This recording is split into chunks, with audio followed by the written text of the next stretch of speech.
الحمد لله رب العالمين، والصلاة والسلام على أشرف الأنبياء والمرسلين نبينا محمد وعلى آله وصحبه أجمعين.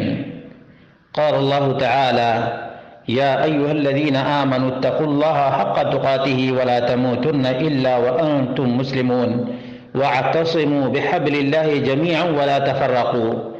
برادران اسلام، دینی اور ملی بھائیوں، دوستوں اور ساتھیوں، اللہ رب العالمین ہم سب کو اسی طرح سے قرآن و سنت کی پیروی کرنے کی توفیق عطا فرمائے جس طرح سے خلفائے راشدین، عشرہ مبشرہ اور صحابہ کرام قرآن و سنت کی پیروی کیا کرتے تھے۔ میرے سامنے ایک وائس ہے جس کے بارے میں کہا جاتا ہے کہ کوئی مفتی ہے اور قاسمی بھی ہے۔ اس نے کہا ہے کہ اہل حدیث لوگوں کا حلیہ یہود و نصارہ کی طرح ہے۔ تو کیا یہ بات درست ہے؟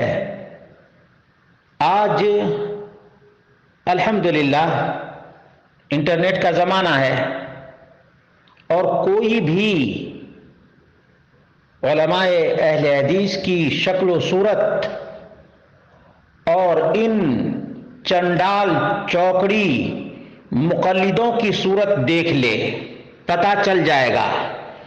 کوئی ہرا طوطا بنتا ہے تو کوئی رنگیلا شاہ بنتا ہے تو کوئی گیروا شاہ بنتا ہے تو کوئی نارنگی شاہ بنتا ہے۔ یہ مقلد قاسمی اہل حدیث علماء پر طنز کرتا ہے اور کہتا ہے کہ جتنی بھی مشنریاں ہیں تمام کے تمام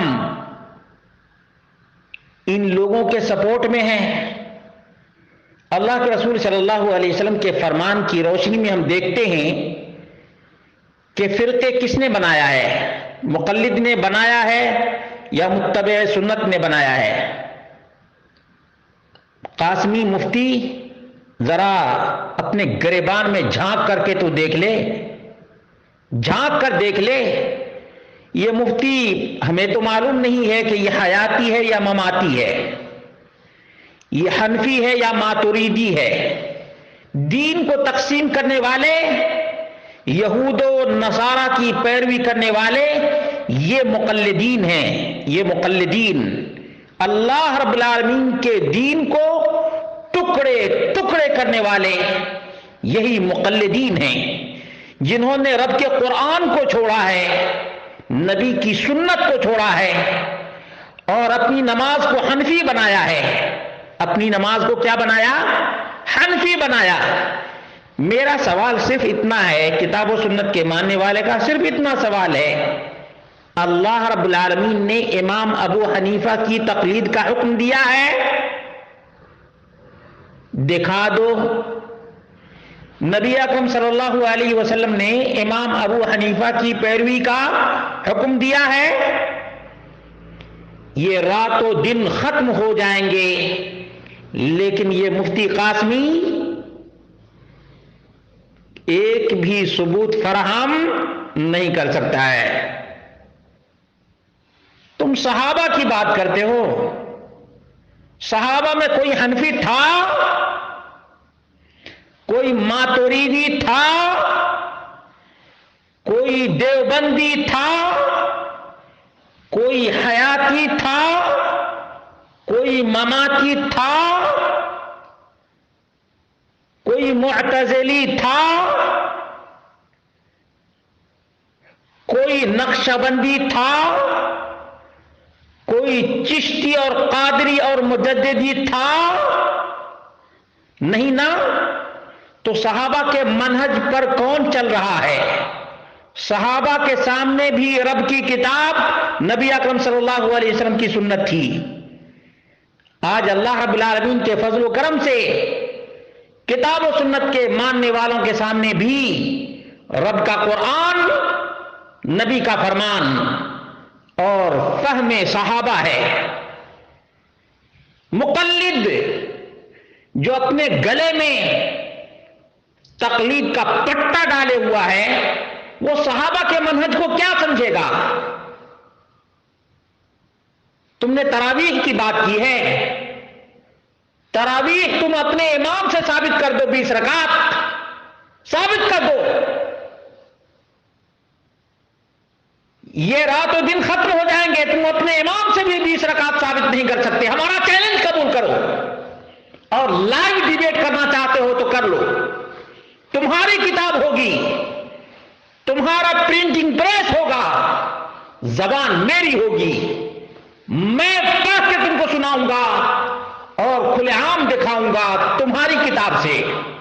اگر ہمت ہے تو بات کرو، یا ویسے بھی اگر تم کو لائیو بات چیت کرنی ہے تو کر لو.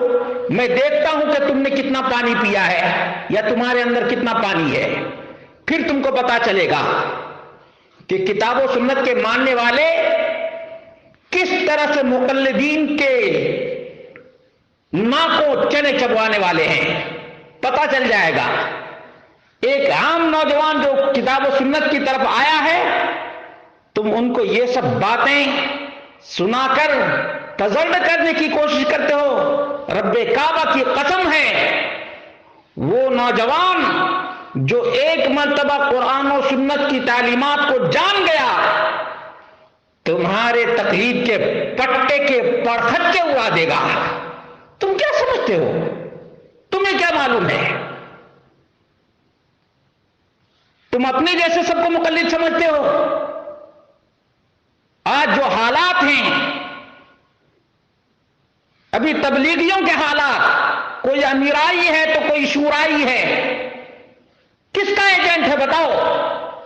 کس کا ایجنٹ ہے؟ ابھی نیٹ پر دیکھ لو، تمام کے تمام حالات تمہارے سامنے ہیں. تم چھپاؤ گے؟ چھپا نہیں سکتے.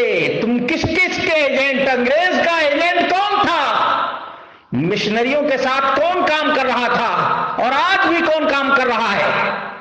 تمہیں آج بھی اسرائیل میں پرمیشن ہے، لیکن ہمارے اوپر تو قدغن ہے، پابندی ہے. بھلا بتاؤ مشنری والوں کا ایجنٹ کون ہے؟ کتاب و سنت کی طرف بلانے والے یا تم تقلید کے ٹھیکیدار لوگ؟ بتاؤ. آؤ ثبوت لے کر کے بات کرو نا. تم رب کے قرآن سے دور کرنے والے، نبی کی سنت سے دور کرنے والے، صحابہ کے منہج سے دور کرنے والے، اور پانا تم ہم کو دیتے ہو.